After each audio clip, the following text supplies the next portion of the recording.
lot about this program here. And as Mina said, I'm a graduate teaching assistant at Georgia State, so I teach, and I'm also getting a master's. And I've been a journalist for about 20 years now. I started out at the New York Times in New York as they called them clerks at the time. I was delivering mail around the building, but then I started doing reporting assignments, and then my dream was to work for the Arts and Leisure Guide, which I realized which was fun, but then I decided to go into TV, started working at CNN in their business unit. I had no business news experience, but at that time they were hiring people left and right because a lot of people were leaving to go to .coms. It was during the .com boom, a different time in the economy. So I learned business news and started to love it, in part because no one dies in business news. There are disasters. So enjoyed that a lot. And then I was still in New York, and then they were beefing up their business coverage in London. So I transferred to London with CNN, which was also amazing. I'd always wanted to live and work abroad. So I was there for 8 years with CNN, and then left and went to the BBC, and then moved here with my family and my British husband, who I met over there at CNN. We moved here about 6 years ago.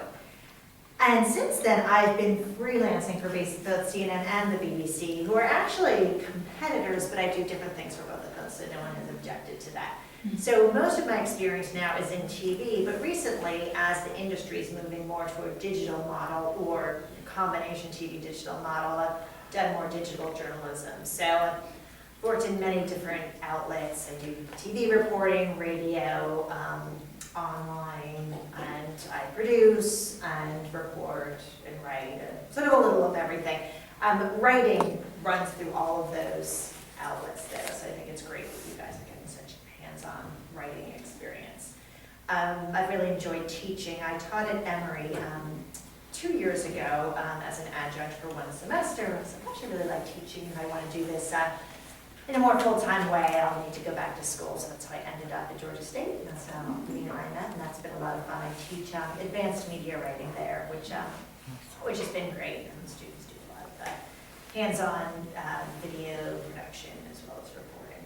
But I would love to hear about you guys, and I've heard about the program through Mina, and it sounds like an excellent program. I know that everyone involved in the center is really top-notch talent, but I'd love to hear about your interests so we can talk about things that interest you, so I'm not babbling about something you're like, well, I should talk about that, so it doesn't interest us. So that's okay, would you like to give me your name and what year you are and what you hope to do when you graduate? Sure. My name is Lacey Wilson. I'm a sophomore here. I'm an English Lit major with a minor in film. And so I'd like to be a screenwriter, but journalism has always interested me. What I'm really curious about is how you got your start. Just because even though I might not go into journalism, I think they kind of go hand in hand, like in the same kind of like big industry, and you're just starting out. I'm interested to know about that. Sure. I mean, I'll answer that briefly now. It's funny, because as I started at the New York Times, and it was a different economy, but it's certainly one was still a competitive industry. And that I had a friend who worked at the really fledgling website of the New York Times, which is just kind of a few guys in boxes at that time and like one computer. And so she got me into the New York Times cafeteria, and I saw a posting on the wall that they were looking for like low-level, entry-level positions. I was like, awesome, that's me. And so because I got into the building, I was able to get my resume to the right person. I think so much of it is just that, you know, and as opposed to just kind of randomly applying anonymously through some website. So it was, so it was getting from the right person and then just calling persistently until I got this. Really can't emphasize enough how low level this job was. But then it was meeting people as I delivered mail throughout the building. It was saying, here's your mail, and by the way, I like your article. Can I sit down and get you a coffee and talk about what you do? So it was forming contacts that way, getting some reporting experience. And then with CNN, I really wanted to make that transition into TV. I had the journalism experience, not really the TV. So that was just finding out the name of the right person to call and just calling and calling and calling and getting in front of them. I mean, they'll try to fob you off the phone, and it was just like, I'd love to just take 15 minutes and, have a chat. And I think it was a time they didn't have any openings per se, but the guy had 15 minutes, and he was like, sure, fine, I'll talk to you. And then he was like, oh, actually, we do need someone with your experience, and I took a writing test and did well on that. So the fact that I didn't have the TV experience I compensated for with the fact that I knew how to write because I had a print background. So it was that, and then anyway, so much of journalism, like many industries, and like screenwriting, is creating opportunities for yourself. You know, it's like people are going to be like, hey, I heard you want to work here, come on board. It's, you know, it's very much like you being on the front foot. But yeah, once you can do that, it's great because that means you're taking control of your destiny as opposed to kind of waiting for the phone to ring. So I would advise. You said you got your resume to the right person. How did you know who that was?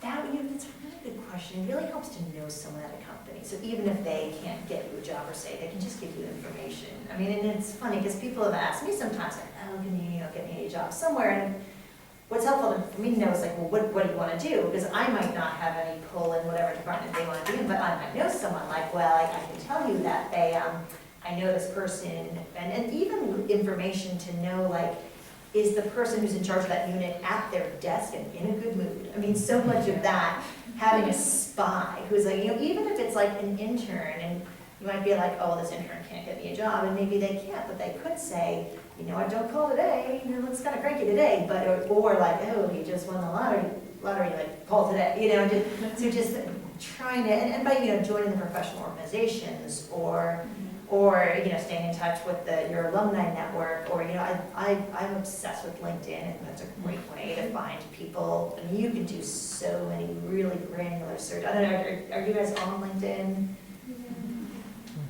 I highly recommend it. Search do you do? Really, like, you can search for, like, Agnes Scott alums who live in Detroit, or let's say you don't know Detroit, like, who live in Atlanta, who work for AT&T. Or you can, you know, you can just break it down to such a minute level, you know, or like Agnes Scott alums who graduated in these years, you know, if you want to look for your year, who, you know, live in this city, who work, and let's say it's not in a company, you are like in screenwriting, work in some way in the film industry, you can search for that. And it's great because it just means that I mean, I learn new things every day, like, oh, I didn't know that person from my university works in that industry, you know, and then you can expand it, but you can just go so minute and be like, has anyone written a screenplay, has anyone in journalism, and that's just a great entree to then, you know, drop them a line, like, hey, I'd love to just, and you know, start out with just, hey, I'd love to just have a coffee, you know, as opposed to like, hey, can you get me a job? Oh, no. But if it's just make the connection, love to get together, let's just have a chat, hear some more about what you do.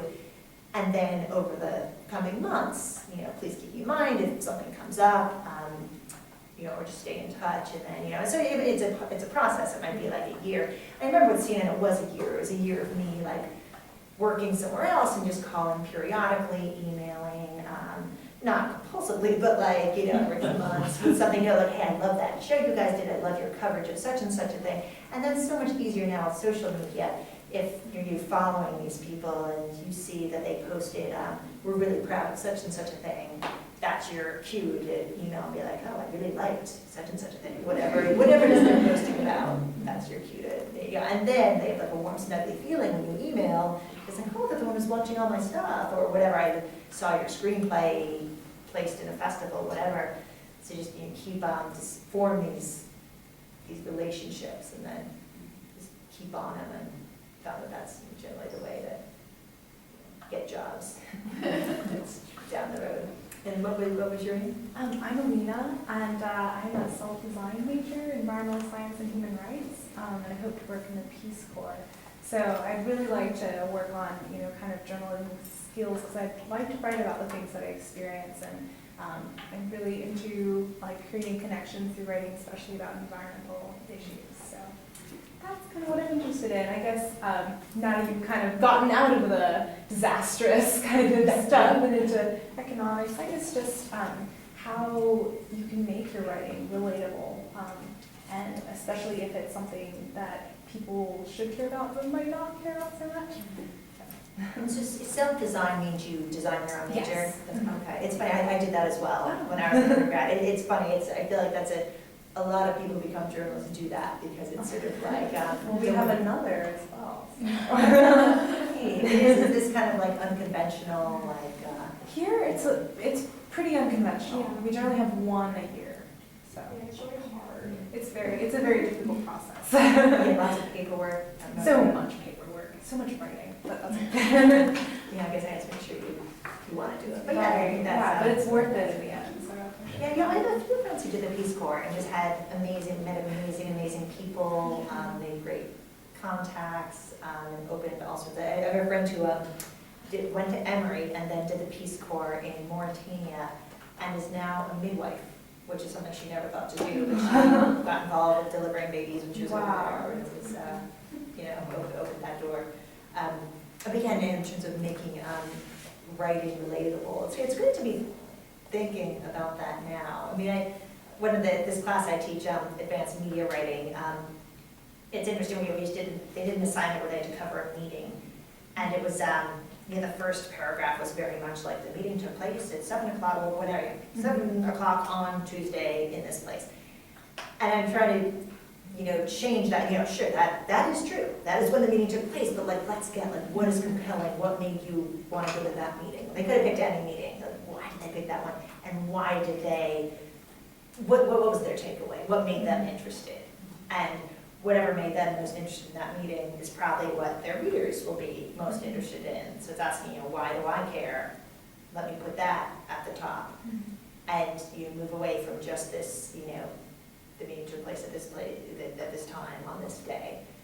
So it's going for that most compelling strand and sticking that at the top, and that's and engaging with your readers, knowing your readership, knowing that okay, these people are gonna care about this thing that was talked about at the meeting, and going for the compelling strand that you care about. It's a chance to have other people care about that too. And then, what was your? So I'm Imani Yambe. I'm a sophomore. I'm majoring in philosophy and minoring in education and possibly public health. And right now I'm not sure if I want to try to be a medical ethicist or if I want to be a philosophy professor either here in the States or in Japan. I'm not really sure. So What is a medical ethicist? So from what I understand, it's they're involved with the code of ethics for medicine, just in general, and the ethical program. Yeah. So, Oh, that's interesting. I don't really know though, so that's where the public health comes in. This is a wide range here. Like what you study. Cool. And you're also a designer. I am. I'm Erin. I'm hoping to double major. So my first major is English creative writing, and then my second major is hopefully a self-designed Jewish studies major, or Judaic studies major. Right after graduation, I was thinking about doing Teach for America, but in the future, I'm really looking into doing journalism with a focus on the Middle East and the news that's happening there. That's going to be a story for many years. It's interesting. I know someone who's just who spent many years working in Jerusalem, and she was offered a chance to go back, and she's like, I can't go back. I mean, it's a hard, it can be hard, especially now. But it's good that it's something you want to do. Yeah. What was your name? Hi, I'm Naomi, and I want to do a student design in journalism, but now I'm kind of wavering back and forth between creative writing and anthropology, so I'm still deciding. I'm going to minor in political science, and I want to focus on magazine writing after college and more global journalism. I'm still thinking about it. Really impressive how Great. And you guys all know each other? My name is David Worthington. I'm her husband. It's fall break where I teach, and so I'm down visiting. Okay, and where do you? At DePaul University Oh, in okay. Indiana. My kids' fall break was. And I'm Carrie Bennell, Dean of College. And what was your name? I'm Bruce Johnson. I'm an English creative writing and political science double major with a theater minor, statistics. I'm hoping to go into television after I graduate, but I'm probably going to go to grad school first. I was really mentioned working in television a little bit. So what's kind of the day-to-day process there? Because it's television news, obviously, so it's a little different, but So yeah, the data, you know, it's one of the reasons I got into it is I really like the pace. It's very, very fast paced, very deadline driven, which you know, is helpful for many things. You know, like thesis writing. You know, I yeah, so like I operate, like I really can't get anything done if there's not a deadline. Someone's like, to me whenever, and it's like, oh gosh, please give me a deadline because otherwise I'm just gonna ever do it. So it's very, you know, of course, it's very news driven, it's reactive. You know, so a disaster happens and that's what you're covering. And a lot of logistics involved too, and that's I find that interesting. You know, lots of kind of like, you know, covering the Boko Haram story in Nigeria. You know, it's like, how do you get the reporter in there? And then how do you know, what kind of satellite capabilities are you going to have? Are you going to have to use wireless? It's all this kind of, you're working with the satellite team, how to get a signal out, and then you're working with security. How can you actually have this equipment there? You know, it's so I find that side really interesting. That, you know, of course, it's, you know, it's the writing and it's the, you know, synthesizing information, but yeah, it's also things like, or like the World Economic Forum in Davos, Switzerland happens every year, and you have like world leaders and the odd movie star like Angelina Jolie pops up there occasionally, and I was talking to the cameraman, and he was saying, like, you've got to respect the camera kit because it is so cold there that the cables freeze. So you could have, you know, like President says the head of state, Bono, and not be able to do anything because your cables froze if your cameraman didn't realize, you know, how you should. So I just find that so interesting that it's, you know, you might think it's all glamorous, like, oh, look, we're on the sea slope, but then, yeah, it's, did you think of what to do with your cables? And so, yeah, it's putting all that together, you know, managing a crew, putting together what you're going to need, and then, you know, wacky things. At one time, a crew was coming back, and they were stopped at customs, and they're like, oh, well, you know, you didn't declare all this equipment, and they're like, oh, but it's we're traveling within the EU. But Switzerland isn't in the EU. So then suddenly they were detained, presented with this, you know, $30,000 bill, and so they said, yeah, but it's interesting, and it's, you know, you don't think of those things, but, and so there was this office manager, this was at scene in London, who was just a saint. It was like a Sunday at like 10 o'clock at night, and they had to wake her up and get her involved. And in the end, they got out. It was hours of just uncomfortable questions and possibly a massive bill. So it just seems like, so lots of kind of thinking things through, lots of, which, you know, is helpful just in life, you know. So, you know, I think journalism is a great springboard, even if you're not like, I'm going to be journalism for the rest of my life, you know. It's a great way to learn those skills and then to be able to say, yeah, I can meet deadlines. And so many job descriptions are like, you must be deadline driven and detail oriented. And that really describes like every entry-level job I've ever seen. And it's easy to prove that you can do that by saying, well, yeah, I'm a journalist, and, you know, I've worked in a newsroom, and I know how important deadlines are. And you know, I can manage logistical snafus, and, you know, those stories are always great to tell in interviews, like how do you manage things that go wrong. It's like, God, well, where do I start? You know, like things always go wrong, you never know what to expect. And so, yeah, so, you know, it's a lot of fun. It's a great way. I mean, you feel like you're kind of part of history because you're recording things that go on. But yeah, you're always going to be dealing with logistical issues, which, you know, isn't everyone's cup of tea. I find it interesting and fun and able to be easy to apply to other parts of life.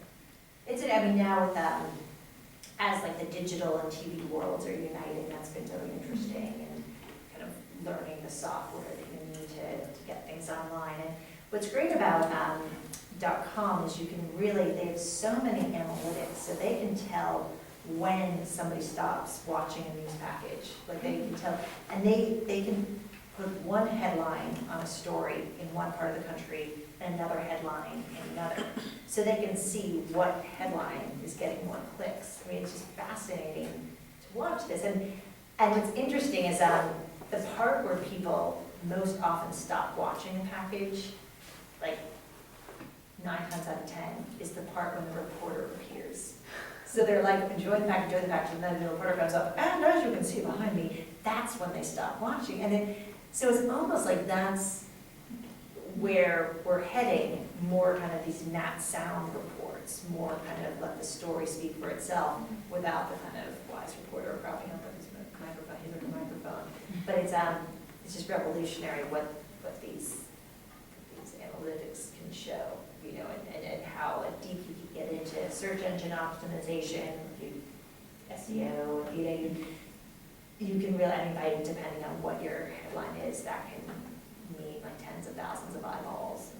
It's an interesting time to be in journalism, because of course it's changing a lot, but you know, with change comes new opportunities. So there are lots of new things. I mean, if someone was like, you know, I must work at a local newspaper, that might be challenging right now, because that's, you know, part of the field is cutting back. But then you know, there's such demand for people who are social media savvy, and by just being the age you are, you can convince anyone you're social media, even if you're like, oh, not really. You say like, oh, I'm a digital native, and the other, oh, I mean, there's a lot of people find social media overwhelming and scary. I have a friend who built herself as a social media consultant and makes a lot of money just by going in and teaching people how to use Twitter, which is not that, you know, you're not teaching someone how to do brain surgery, you're just, you know, but it's funny that, you know, it's still so new and people find it intimidating, and yet they're where they have to be on it, so they're, you know, but I don't really know, and so that can be an entree to your company where you want to work by saying, you know, I've got lots of social media experience, and so that's, you know,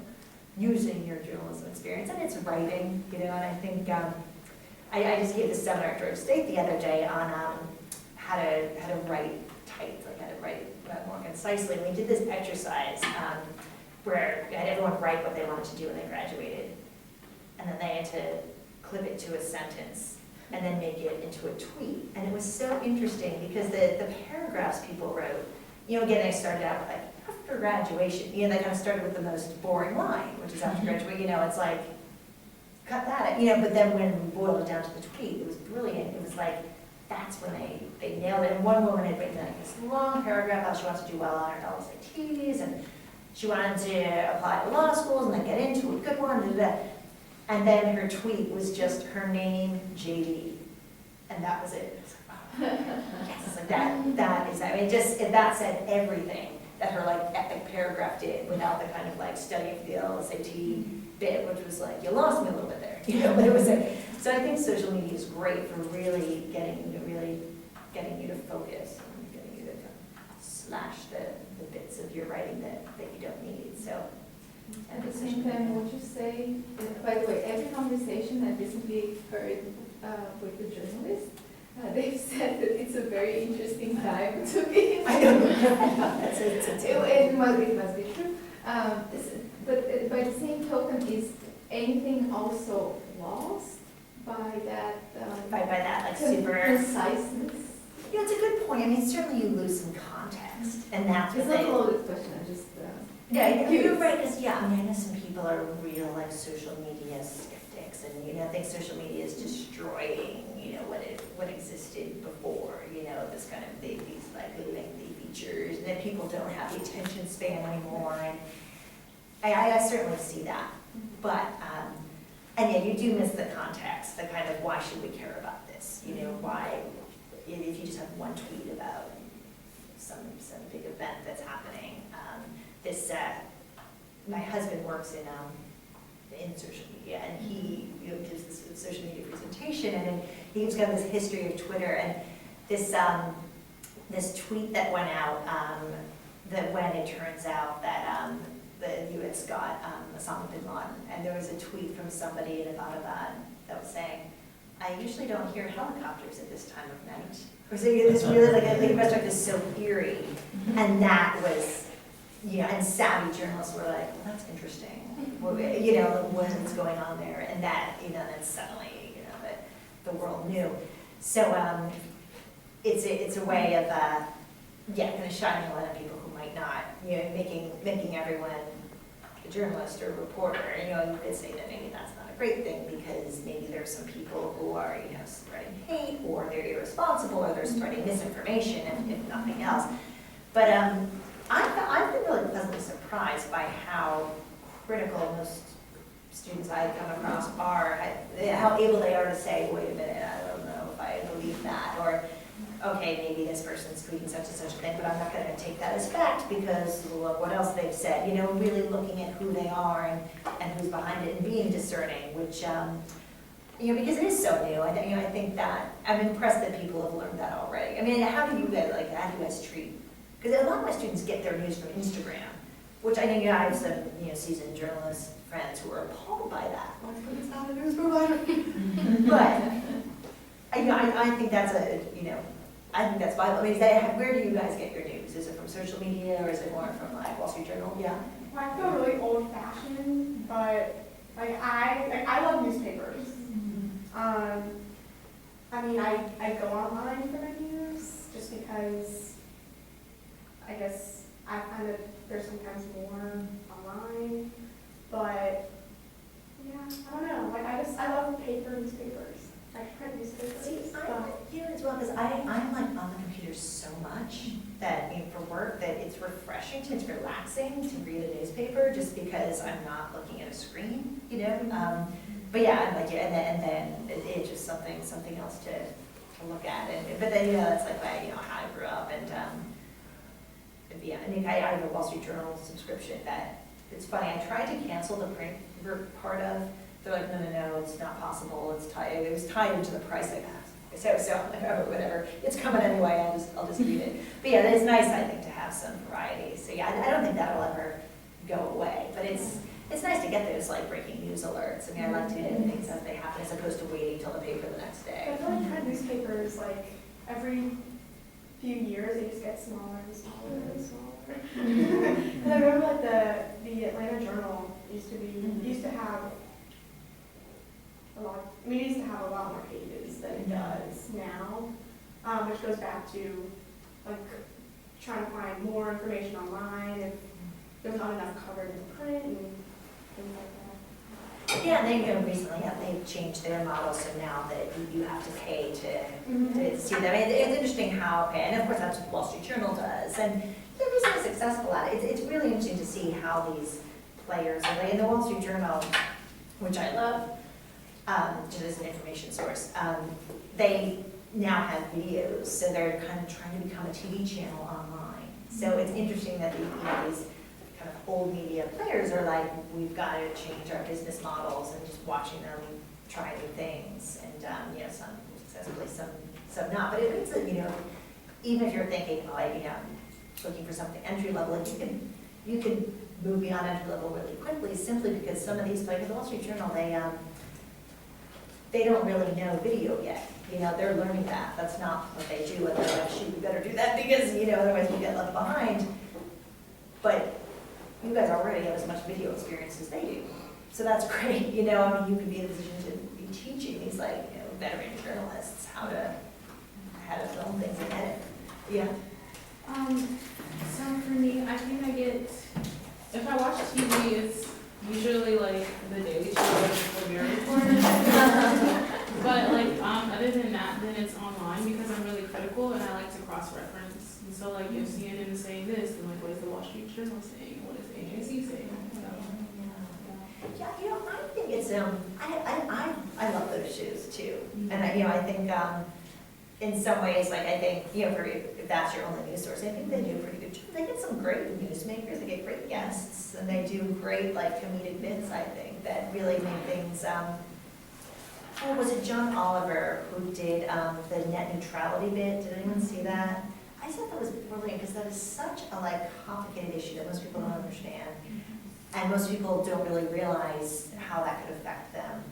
And he just made it, you could say he dumbed it down, which he probably did, but that needs dumbed down. That was more he than that. It was that you're, I don't know if anyone caught this, but he was talking about how he was alleging that Congress people are deliberately making it confusing and complicated so no one will tune in, nobody will care.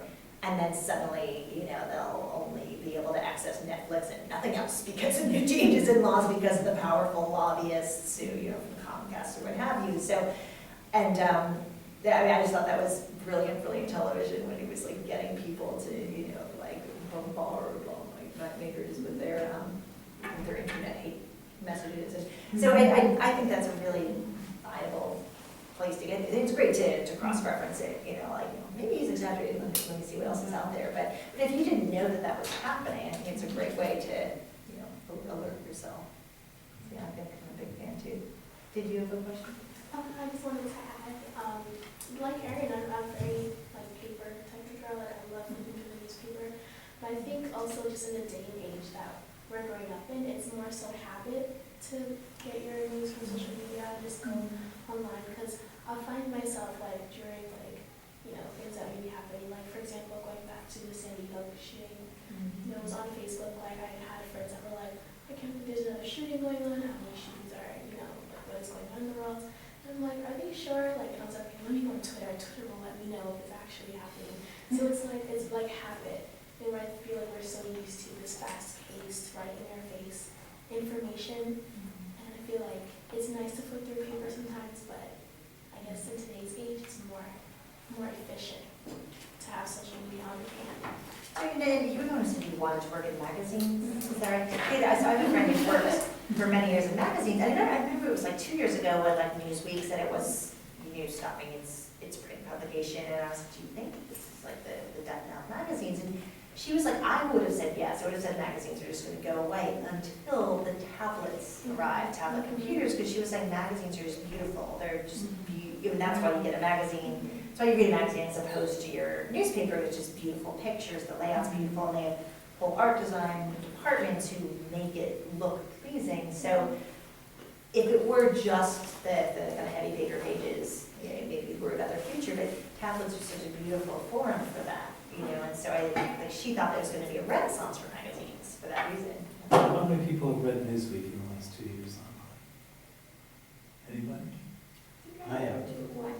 I think I may have. So maybe the future of magazines lies not with newspaper, but like. It was a huge share. Yeah. No, I was going to say the Atlantic. There are Yes. publications that are doing such good journalism that's Yep. very in-depth, and can they survive? Right? That's my question for you. Can the Atlantic survive? See, I remember it was the Atlantic where Anne-Marie Slaughter Yes. wrote that article and then saw about work-life balance, which of course, is not a new issue, but that just went, so she's a Princeton professor who then reframed that debate in the Atlantic. And so I think you're right, that they're just really good, and they're trying to change. They've got this website called Quartz that they're promoting, and that they're changing their business model too. So I've been impressed that, and I know a guy who just left the Wall Street Journal to go to Quartz, which and he's a great guy who was heading into Wall Street Journal's website. So the fact that they're recruiting good people, I would say their chances are good. I mean, one never knows because there are so many players now, but it's just such great journalism, and they're getting great contributors, and so yeah, and if I certainly hope it's and what was your name? Sorry, my name's Marita. I was studying so I can come from the earlier part. And what do you hope to do after you graduate? I really love photography, and I want to travel and take pictures, like photojournalism. And I wanna compare. I would like to do like a photo essay, especially on mothers and children in different countries, different cultures, especially how they raise them. Oh, cool. So I think one of the good things about the changes and the consolidations in the industry is that you have a chance to be more of a one-person band. So I've always loved photography, but I wouldn't have called myself a photographer. But then I've ended up taking the photos that go along with articles I write simply because, often, I would have to hire a photographer separately, and I was like, I don't want to hit my bottom line. I want to be the photographer, and because it was something I enjoy. And it's funny. I kind of learned on the job how to go about it. I have a friend who's been a professional photographer, and I sat down with her to show me some basics. And so it's kind of thing I don't know if I'd call myself a photographer, but it's something I do. It's something else for the resume, and it's a free thing. It's funny because there was a day maybe 10 years ago where you'd have a photographer, you'd be the reporter, there'd be a photographer. That's now kind of a luxury you don't often have, but it's really nice that you're in charge of that, so when I started out, I was very much like, okay, I'll film that, no, film that, and it's nice to like, yeah, I can do the filming, I don't have to annoy someone by being all micromanager, so it's nice in that you have these little cameras that you can edit yourself and just have editing, so I do think that there are a lot of opportunities in the industry now to write around your own content. That sounds like a great project. So I think you take the photographs and do the reporting. So do you usually take the photograph first and then kind of frame the article on that, or do you write your article first and then find the perfect photo? Yeah, that's a very good question. And one of the mantras, certainly in TV news, is right to the pictures. And so in that way, the picture should come first. However, that isn't always the case logistically, but it's just being very mindful. If you have a picture, if you're doing a feature on someone and you have a picture of them kind of walking their dog, then make sure you talk about the dog. That's sort of just being very, and which sounds obvious, but sometimes if you're like on a deadline or in a hurry, it's easy to forget that. But it's just being very mindful of what the photo shows or what the photos show. And if you're interviewing someone and they keep talking about like, oh well, I really came to life when I started working at the hospital, whatever it is, then make sure you get the picture of them in front of the hospital. Or if that's not hard, or whatever, in their like surgical gear, or whatever it is, that brings to life what they're talking about. So just making sure that they are together. It's and then that's what's great about the web. It's such a visual medium. And I would say, so I write articles for CNN.com, and it's, if there's a photo gallery attached to an article, the hits go up by thousands. So it's so that's becomes part of the process. You're not just thinking of an idea for a story, but thinking of an idea for a story that lends itself to a photo essay, and what would the gallery include? Just because so that you're getting a click for each click through the gallery. But it's very it's all about the eyeballs that then translate into $dollars, which can be depressing if you think about it too much. It's like the commoditization, but it's almost like a game. Like what do you do to harness people? Keep them looking at your page longer. But yeah, I thought that was interesting. And then so that it becomes like you of course want to be a compelling writer, but the pictures are so much a part of it. And in some ways even more so, people, in many ways, an article can be just a vehicle for the photo gallery, so you think, so yeah, in that way, the writing just has to do its job to showcase the pictures. So it's interesting to think of that way, because I kind of came to the industry as a writer, and now you really have to become a visual thinker, and the visuals have to complement the writing. Thank you. Yeah. Do you think that, like, with everything becoming so digital, that it kind of, like, leaves room for, sounds bad, but, like, people would be more, like, gullible or, like, lied to a bit more, or people would be led in, like, sort of, like, a biased direction? With kind of, Yeah.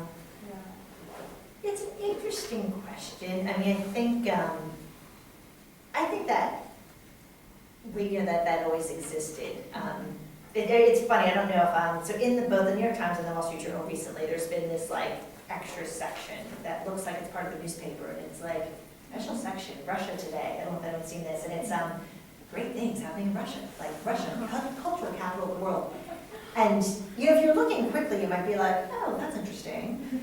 And then like in very small writing at the bottom, it's like paid for by the Russian government, and it's and it's there might be wonderful cultural experience, but but the Russia story is very complicated right now, I mean, and I find that so interesting, and CNN is very strict on these things, what they take money for. I mean, of course you've got your ads, but there's sponsored content now where you get an article, like a company will sponsor perhaps a series, like a feature show, or with an online component. And it might be something, for instance, Rolex might do that, and it might, it'll just be something like that builds their brand. So I see Rolex, luxury watch company, they like to be associated with golf, so they sponsor like a golf show. And that's, not about you. It's not like they're sponsoring, it's not like they're kind of contributing to like, I don't know, like a torture of children and sponsoring something about how torture of children's good. It's not that kind of, and yet it's very interesting. You've got to keep those walls up. It's interesting. I mean, I think to answer your question, I think it's the kind of rise of the digital journalism. Maybe there are more issues like that, but here we are in an old medium with this Russia Today insert. That could have been there 30 years ago. It's but yeah, it's interesting. Yeah, I think it's just readers need to just kind of scroll down to the bottom and be like, who's paying for this? Who's funding for this? And I've been impressed that most people, but even ask the question just that you're aware that if you're so maybe this has come up recently because as we're talking about ISIS a lot in the news and the decision to launch airstrikes, and you see on a lot of channels a lot of pundits coming on, a lot of like experts saying yes, obviously we need to bomb immediately and a long campaign, and these notes are going around saying everyone make sure you know who these people are, because some of them are funded by the defense industry. And they're not necessarily saying that. They're saying, oh, I work for the now sounding consultancy. But then you do a little research and hey, why are they so convinced that we should do something? Maybe, and that's a whole other issue, what the response to that should be. But it's just making sure that it's not just some person who's just not funded by anyone, just believes strongly that this is why there should be an airstrike campaign for these reasons, as opposed to someone who's getting paid by the defense industry to say that, so that governments will buy their bombs. But it's having your eyes wide open and knowing. That's one of the roles I do is I book guests, and you get a lot of people calling you, and it's interesting, asking us the questions of why do they want to do this? Is it really they just want to get the message out? It's a story they're really up on. Great. But is there something more? Is there some sinister agenda they're promoting and perhaps not declaring? So yeah, it's interesting. So you have to kind of always be a little skeptical. Have you had to turn this down? I got one from this. Yeah, although not always. Sometimes it's just like the timing doesn't work or whatever. So there's a lot of saying those for various reasons. But recently I got one who wanted to talk about Boko Haram in Nigeria and kind of girls' education in Nigeria. And I was like, okay, that's really topical. And then I was looking, and it ended up it was a week where we weren't doing that. So we kind of was well, actually we don't approve that this week. But then I was sort of but this is interesting, let's look a little more about what this group is. And this woman worked for a group that was funded by an oil company in Nigeria. And it was okay, it's interesting. Yeah, and then I was well, why would they be putting this woman out to talk about, and it's interesting, and sometimes you don't know. I never really got to the bottom of that. Is it, because there's a whole, I don't know how much Since my parents are Nigerian, and I was just simply wondering, especially with the Boko Haram thing, when you get consultants talking about an international issue, do you make sure that they're people from the country and culture? Because I haven't been able to watch news lately, but what I've been seeing, especially when we talk about Boko Haram, they get a lot of people who aren't from the culture, and they're often looking out from the outside as opposed to looking in and seeing these problems.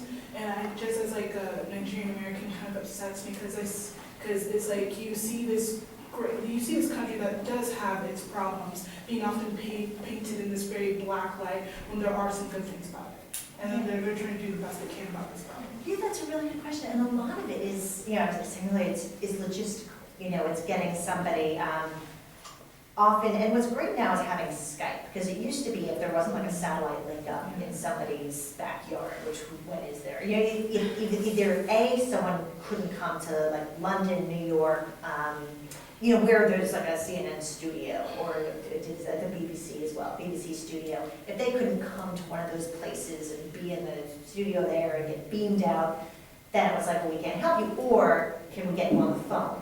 That isn't a great TV experience, but if it's like kind of like a major story, you would make an exception. If it's kind of like there's been some sort of horrible attack, then yes, we'll get people on the phone and just run pictures over it.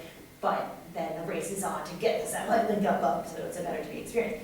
And in terms of pundits, sometimes it's hard, because obviously the greatest voice would be someone who's there and who knows the story.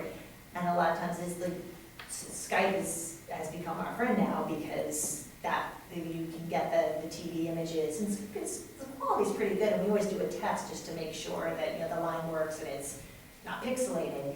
But generally it works really well, and so that's been a great way to get people like on the ground, people who know the story, as opposed to, because, you know, sometimes you have people who purport to be experts, you know, who are like, oh yes, I can speak authoritatively on the story, and I happen to be in New York, and you know, and you know, your logistical hat is on, you're like, oh great, you know, I need someone in New York. It means it's a little easier logistically for me as the booker, because I don't need to book a satellite to wherever.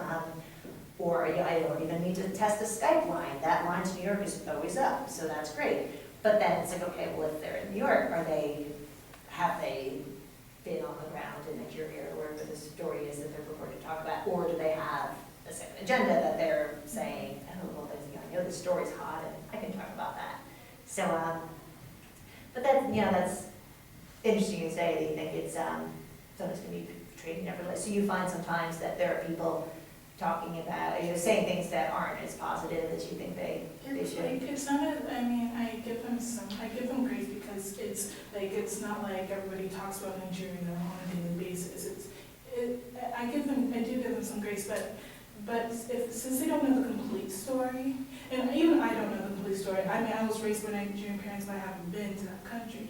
It's just like people tend to be a little bit more judgmental and condescending, because they're seeing this one big news story about the girls who have been kidnapped. And don't get me wrong, that is terrible. There are still people in that country who are trying to do good and fight for their rights. Oh, sure. And the coverage I've seen is been more like Boko Haram is awful, not Nigeria. You know, it's this terrorist organization, as there's a terrorist organization in Iraq and Syria, and as there's, you know, and we're not like, and I get the opposite, I view it in a different way. That's certainly like news organizations I've worked at. That's what everyone tries to do, not demonize a country, but report on, you know, this terrorist organization has done this, and not, you know, and of course terrorism is a problem in many countries, and not just Nigeria. But yeah, it's interesting watching about that in mind. Yeah. The question actually that might tie to your point, but at the maybe broader level, and to our previous conversation about the changing nature of the media industry. How does the existence of organizations like Al Jazeera and Al Jazeera America, with its recent 6-7 years attempts to break into the U.S. market and their appeal to audiences, correct me if I'm wrong on any of these, audiences that are generally listen to NPR, read New York Times, and kind of like educated East Coast, West Coast, maybe elites. But an organization that has a completely different funding structure, because it's obviously bankrolled by the government of Qatar, does that add an additional complexity to the media scene in the U.S., considering that you have someone who actually does not need advertisers, doesn't need to have pledge drives, which I guess pledge drive. It doesn't depend on foundations and so on and so forth, and yet has marketed themselves as, quote unquote, giving voice to the voiceless, and bringing voices from other parts of the world, like Middle East and North African countries, and all of really Africa and so on and so forth, and South Asian. It's interesting, like you say about the business model, that it is just, financed by someone who has A a lot foreign of policy money. agenda as well, right, in addition to the money. Right, and then, but I mean, I would wonder too, like, what happens if they change their mind, like, oh, this is kind of boring, let's do something else now, or do they pull a plug on it? You do have a great news gathering infrastructure, and I think that's been really nice, and I think that, just for the industry, to kind of shine light on stories that maybe weren't And covered don't get me wrong, before. I actually love Al Jazeera content. When it was Al Jazeera English and you could watch everything without having to be a subscriber to a cable network. I don't have cable. I love the content because they had all of these, Robert Frost and all of these BBC and CNN experienced journalists who had these intellectual, like really deep interviews with lots of experts.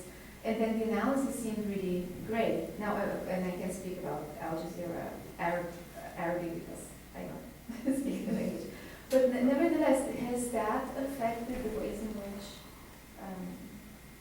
the journalistic world turns? It's nice to have another player. I know a lot of people who have left CNN, the BBC, and gone to Al Jazeera. It's nice to have another one, like a new one, that has. I think it's changed a lot. I think in the beginning there was a bit of a culture clash, between that a bunch of various cultures thrown together and working in this environment. And I think it's changed a lot. Yeah, I've been impressed by it. Think of the reputation like 10 years ago. Remember, somebody remembers when Sponsors of terrorism. Yeah, exactly. Whenever Osama bin Laden had a new terror message, he'd send it to Al Jazeera and they'd run it, so they had the reputation of being kind of the spokesperson. Yes, but you're not suggesting CNN wouldn't have run it. No, and they did, but I remember there were a few that just went straight there and they put it on. Sure, but it was, why, yeah. I remember, because I briefly considered working there, and I remember somebody saying to me, if you work there, you'll never get another job in the US again. And I didn't, for various reasons, not that, I didn't pursue the opportunity, but it was, and I think that's very different now. I don't think anyone would say that, but I think 10 years ago, in my perception anyway, it was the spokesperson for Al Qaeda. That's certainly the way they got framed. I'm not sure they were that. I think, yes, they ran the videos that they got, but any news organization in the world would have run them. Right, and You're right. If they were the first to get them, they certainly would have run them. And so certainly, and that was the way the United States was framing Al Jazeera, especially the Republican Party.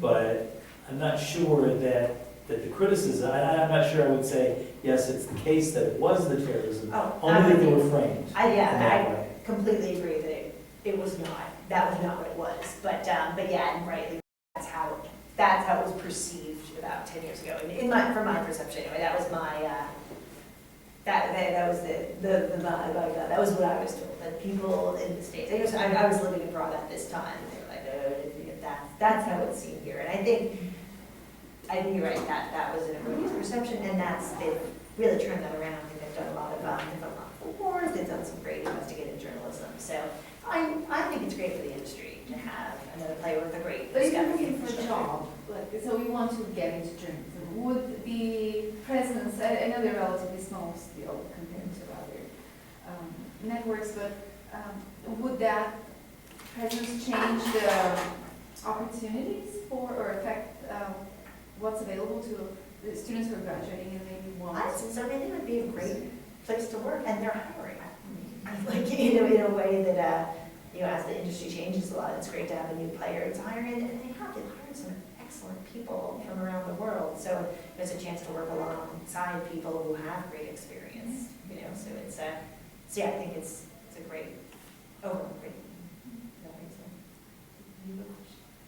So kind of going away from the broader things, I was wondering, I know you said you're the family, and I know you said that you've also traveled, and on the way, kind of during your career, managed to create this family. So I was wondering, something we talk about at Scott a lot, all of college, how do you manage to create a family and still be traveling and still be doing stories that interest you and be doing things that you find, passionate about, and still have this complete family? Yeah, it's great to be thinking about that now. I thought when I was in my 20s, it didn't even cross my mind. But I think, if anyone's read Sheryl Sandberg's book, and then, I mean, I think she says at one point, like, that the biggest decision you could make, or the most important decision you can make is choosing a spouse. And I think that, and my husband's just fantastic, and he's really supportive, and I did this Georgia State study abroad for 2 weeks in May, and so people were like, okay, I mean, I have 3 kids who are young, and it was hard to leave them, but I mean, I knew they'd be fine with my husband. He was totally supportive. He said, you should definitely go, and it was, yeah, I think that's great. And not that it's not crazy, and there's some things I turn down for family purposes. I mean, I don't want to be on the road all the time, so I'm very selective. And I had, in my 20s were all about just traveling all the time. And honestly, even if I didn't have kids, I think I'd be kind of over that because, it's, and even my friends without kids are done with that, and it's just after a while, you're like, okay, I know, yeah, exactly, but yeah, I think that's so important, just having someone who understands and is, supportive of your career and is open to saying, yeah, I'm going to do what you need to do for these weeks, and and then it's a trade-off, and okay, and you'll be away this time, and having that continuity. We're never away at the same time, or actually there was one time, but then I parachuted some other extended family. It's like always having someone, and then we have other help as we have a nanny and such, but so yeah, but it's there's so many. I think people will say you can have it all, but not all at once. And I think it's. I mean, a lot of it is finding the things that aren't that that allow you to have that balance. Whether it's and weighing that up. Is it a kind of 60-hour-a-week job, or is it something where you will be able to work from home occasionally? I mean, for your own sanity as well as the sanity of your family. Just kind of taking that into consideration. But it's good that you guys have this network where you can talk about it. They're always talking about it. It's brought up quite a lot. So like a problem that I see a lot in media is like sensationalism. And I was wondering if you think that journalists like have a responsibility to sort of like curb the sensationalism and get to the truth, because I think a lot of times like sensationalism is a big issue, especially with like how we characterize certain countries like the Middle East, and how we tend to like box them in and think that they're only this one thing. So like, your journalist, is that your responsibility to like stop that, or do you think you should just like let people develop their own opinion? So, I mean, I do. I think it's responsible to kind of portray things accurately. It is a pressure to, that you want to write a compelling story, and I can see how people are under pressure to kind of present it compelling. But yeah, I definitely think you have to protect your own credibility. So if you're kind of reporting things that aren't true or overly exaggerating, it's like, then suddenly you lose your brand credibility, and then what do you have? So yeah, it's just being mindful of what the truth is, and like, oh, I should juice this up a little, get some more hits, and then thinking, well, actually, you really shouldn't do that because it's not true. And if you're not telling the truth, then you're not really a journalist anymore, and then it's sort of and then it's like maybe get a job in reality TV or something. There might be a place for you, but perhaps it's not. Reporting the truth. We are just an hour. Sounds amazing. Is there a question that you would have loved to get from us that you didn't? Well, you guys asked really good questions. So no, I think One more. Any closing? Okay. And I've been talking about a lot. Agnes Scott. So, I mean, as a woman, it's wonderful to have women role models, especially today. We have so many, and it's really fantastic, and we're always concentrating on that here. But how do you think that has kind of influenced or affected your journey as a journalist? Have you gone through, any obstacles that, because of that we should, be preparing for? I went to an all-women's school from kindergarten through 12th grade, so 13 years. And it's funny, those are my closest friends today. Yeah. My bridesmaids, my wedding, and then, so I do think you have this fantastic network.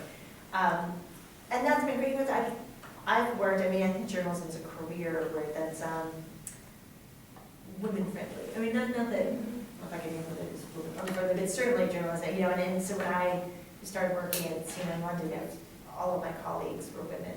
And just, they were all fantastic, you know, well-educated, well-traveled, interesting, engaged, and it's just inspiring to be around that. And, you know, we all became great friends. We're all still great friends and colleagues, and we help each other with, you know, jobs. We have a great, like, job network too. So I think that's a great, like, up you have going to an all-women's college, because you do have those, you have those bonds, you know, and that's why, and you have a strong, you know, alumni network, and it's great to stay in touch, because I do think it's really great to look out for each other and to have that background. But yeah, that certainly has helped me following the school background.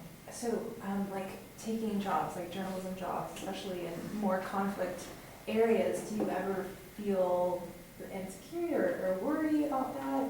You know, that's not really the path I've done. Like, I never did like kind of war reporting. And, you know, I know people who have, I know women who have, and I think it's just important to get the requisite training. Don't just go out there on your own, go with like a large organization that's going to take the time to train you. I mean, that's very important. But that wasn't something that I wanted to do. And interestingly, there are a lot of people who do want to do that. So, you know, which is good for them. They're very brave. But I've always preferred to do more kind of like the business stories, the feature stories, and things like that.